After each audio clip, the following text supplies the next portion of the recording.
Kembo, Kembo, Natata Nzambi, Amazulu, au nom puissant de l'archange Congo, de Malakima Congo, Isaiah Congo, Malakima Kembo, notre puissant roi, l'archange Congo, qui vient bientôt libérer, sauver son peuple dispersé au-delà des fleuves de l'Éthiopie, comme c'est écrit dans le livre de Daniel, chapitre 12, versets 1 à 2.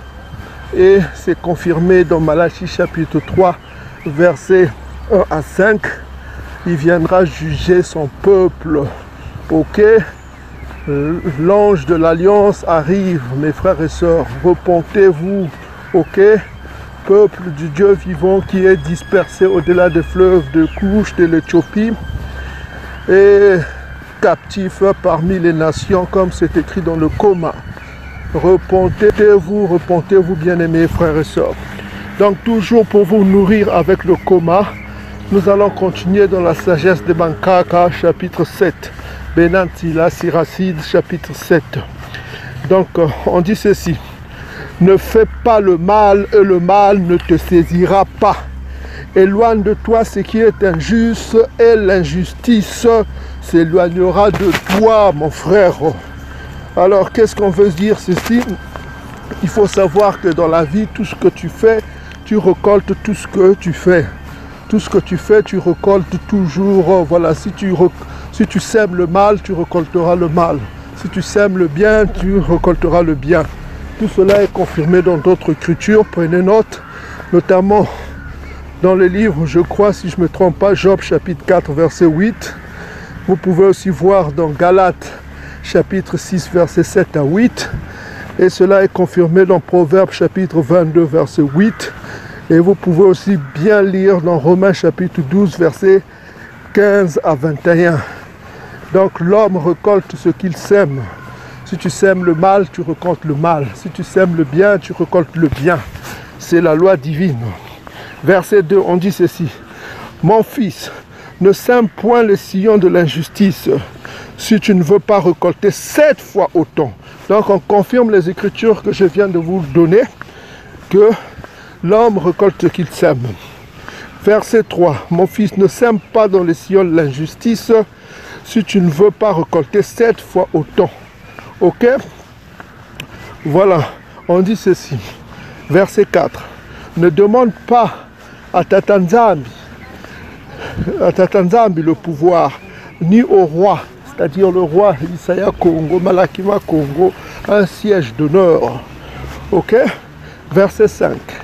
N'essaie pas de paraître juste devant Tata Nzambi et ne cherche pas à paraître sage devant le roi Yakongo.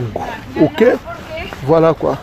Souviens-toi de ce que tu es, que tu n'es qu'un homme et que tu es soumis au péché. Ok? Verset 6.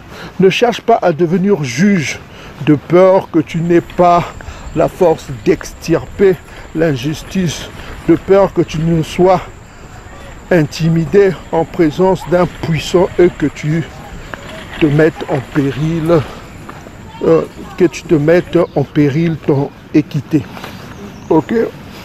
Donc verset 7, on dit ceci. N'offense pas toute la population d'une ville et ne te jette pas au milieu de la foule. Verset 8, on dit ceci.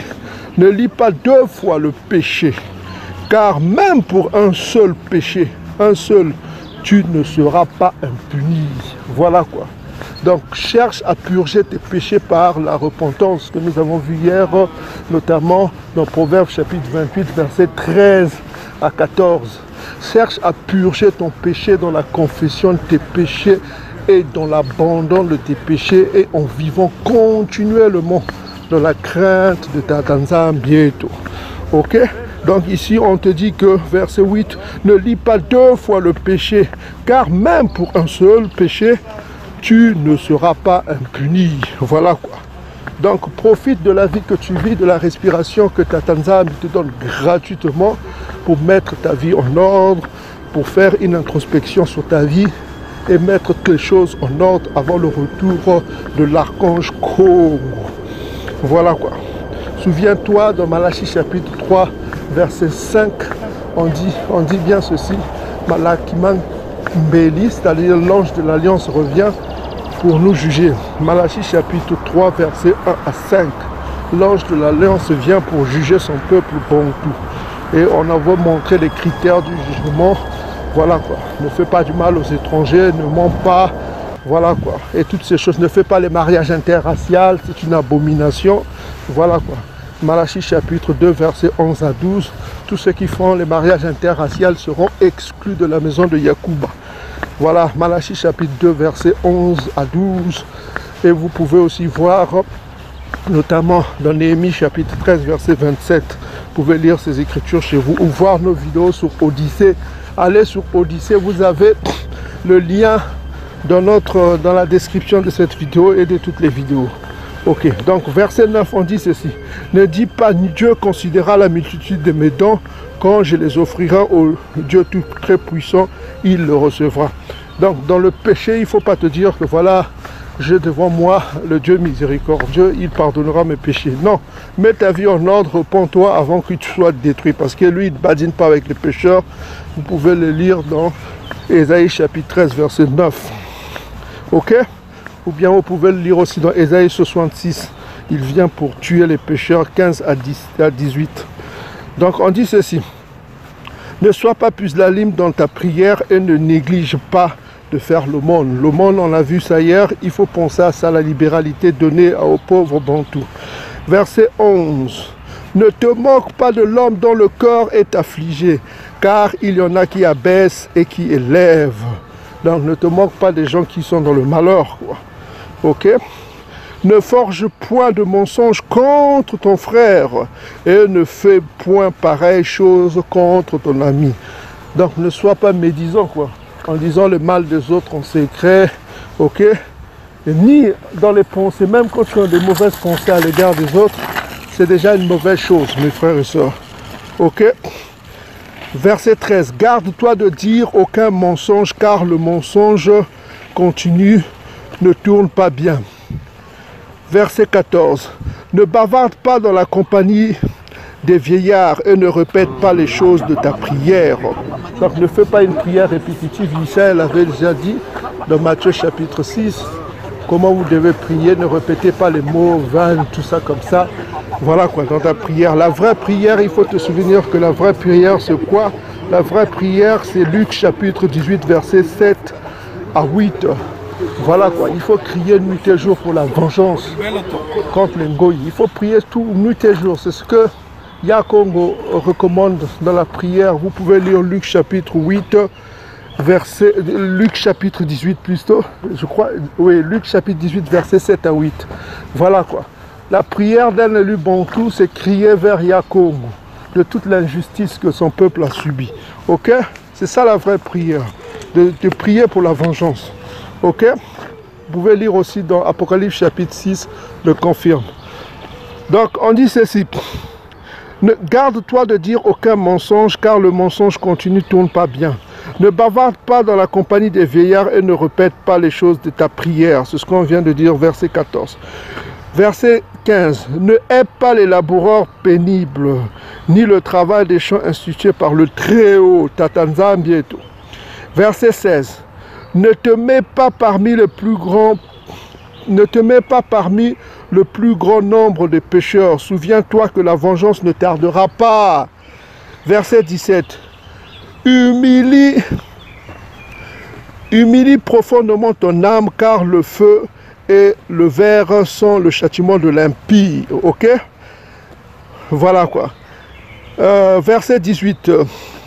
N'échange pas un ami pour de l'argent, ni un frère pour l'or d'Ophir. Verset 19. Ne te détourne pas d'une épouse intelligente de bonne, car son charme vaut mieux que l'or. Donc garde ton épouse si elle est conforme à ce qui est écrit dans Proverbe chapitre 31. Comment doit être une épouse bantou. Voilà, si elle craint ta Tanzanie, il ne faut pas l'abandonner. Il faut la garder. Ok? Si elle est bantou, c'est tout. Si elle est ngoï, ce n'est pas la peine. Tu ne peux pas la garder. Quelles que soient ses convictions. Donc, verset 20, on dit ceci. Ne maltraite pas l'esclave. C'est-à-dire l'esclave ici, en l'occurrence, on parle d'un domestique. Hein. domestique, celui qui travaille pour toi. Ne maltraite pas l'esclave qui travaille fidèlement et le mercenaire qui se dévoue à ton service. Aime l'esclave intelligent et ne le prive pas de la liberté. Ok? Verset 22. As-tu des troupeaux? Prends-en soin. S'ils te sont utiles, garde-les chez toi. As-tu des fils? Instruis-les et plie-les aux joues de leur enfance. Verset 24, c'est intéressant pour ceux qui ont des enfants, hein, des enfants, bon, tous des filles notamment, on dit ceci que, verset 24, as-tu des filles? Veille à leur chasteté, ok? N'aie pas avec elles un visage jovial, ok? Marie ta fille et tu auras fini une grosse affaire et donne-la à un homme intelligent. Un homme intelligent, c'est celui qui reçoit l'esprit de Congo. Or, celui qui reçoit l'esprit de Congo, c'est quoi? Ésaïe chapitre 44, versets 1 à 4, ce n'est que la race des Bantous. Donc, marie ta fille à un Bantou uniquement de la race de tes pères, quoi. Ok? Voilà, verset 26, on dit ceci. As-tu une femme selon ton cœur? Ne la repudie pas, mais ne te donne pas à une femme qui t'est contraire, c'est-à-dire une femme qui n'est pas de ton peuple. Voilà, ne repudie pas ta femme, parce que, voilà, mais si elle craint ta Tanzanie, ne la repudie pas. Verset 27, honore ton père de tout ton cœur et n'oublie pas les douleurs de ta mère. Ça, on l'a déjà vu que si tu as un salaire, souviens-toi de tes parents. Ok, il faut leur donner leur part. Donne-leur un salaire, donne-leur de quoi se nourrir. Les bénédictions viendront à ta porte. Tu seras béni. Ok? On l'a déjà vu avec ça. Verset 28. Souviens-toi que c'est par eux, tes parents, que tu es venu au monde. Comment leur rendras-tu ce qu'ils t'ont donné? C'est la question qu'on te pose. Donc souviens-toi que si tu es venu au monde, c'est grâce à tes parents. Verset 29. Crains ta Tanzanie de toute ton âme et tiens ces prêtres en grand honneur. Il faut honorer les prêtres Congo. Mais là, c'est les lois du pays. Ok? Il faut honorer tous ceux qui enseignent la Bible selon la vérité biblique, pas les pasteurs qui prêchent le christianisme édomite ou les religions d'Ngoi, les ennemis de ta Tanzanie, comme cité dans le psaume chapitre 83, versets 2 à 12. Donc, verset 30, on dit que « Aime de toutes tes forces celui qui t'a fait et ne délaisse pas ses ministres. » Ok? Voilà. Verset 31. « Crains Yakongo et honore le prêtre. Donne-lui sa part comme il a été prescrit dès l'origine, la victime pour le délit et le don de ses épaules, les saintes oblations et les prémices. » Ça, c'est la loi du pays. Hein. Quand on était dans le pays de Canaan, il y avait les prêtres. Tout cela, il fallait les honorer et leur donner leur part. Verset 32. « Tends aussi la main aux pauvres afin que ta bénédiction soit complète. » Donc ça, il faut le lire dans Deutéronome chapitre 14, on explique cela d'une façon détaillée. Verset 33, « Donne gracieusement à tout vivant et ne refuse pas ton bienfait aux morts. » Voilà quoi. Voilà quoi. Ne fais pas défaut à ceux qui pleurent et afflige-toi avec les affligés. Ok? Afflige-toi avec les affligés. Ça rappelle Romains chapitre 15, Romains chapitre 12 plutôt, verset 15 à 21, vous pouvez le lire chez vous. Verset 31. Ne néglige pas de prendre soin des malades. Pour de tels actes de charité, tu seras aimé de ta Tanzanie et tout. Ça, vous pouvez le lire toujours dans Romains chapitre 12, verset 15 à 21. Dans toutes tes actions, souviens-toi de ta fin et tu ne pécheras jamais. Donc, dans toutes tes actions, mon frère, souviens-toi que tout ce que nous faisons, nous allons mourir un jour et que, voilà quoi, et que tu dois être sobre, sage et vigilant dans ta vie. Donc, en résumé, qu'est-ce qu'on nous dit ici? On nous dit ici que ne commets pas le mal pour que le mal ne vienne pas à ta porte. Ne sois pas injuste pour que l'injustice ne vienne pas à ta porte. Ok? Donc, dans toutes circonstances, souviens-toi de loi de ta Tanzanie et les exigences de bénédiction, notamment envers tes parents, envers tous ceux qui t'enseignent, envers tous ceux qui te prêchent, il faut les honorer. Que ta Tanzanie soit louée, qu'il soit glorifié, que Yakongo règne, que les Bantous, les élus Bantous règnent. Salama, Beluka, Matondo.